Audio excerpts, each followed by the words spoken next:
So hi guys, welcome to my shop. Yesterday I saw a YouTube video about 10 bow staff spinning techniques and that was mind-blowing.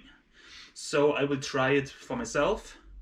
But of course, before I start, I need an epic bow staff. So today we're gonna transform this piece of larch into an epic bow staff. Enjoy.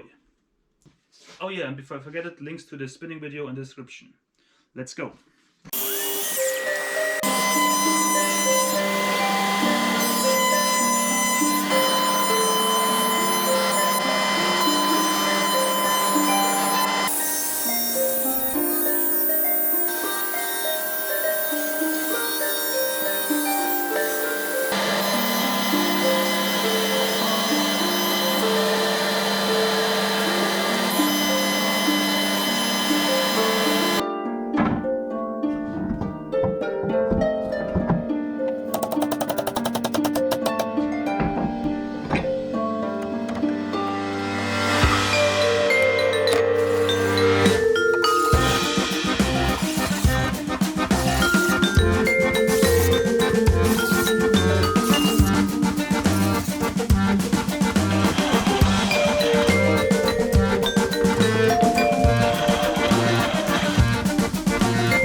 So if you like the video, leave a like or a comment, or even consider to subscribe to the channel.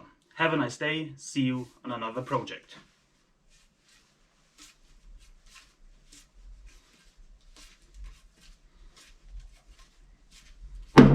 Whoa!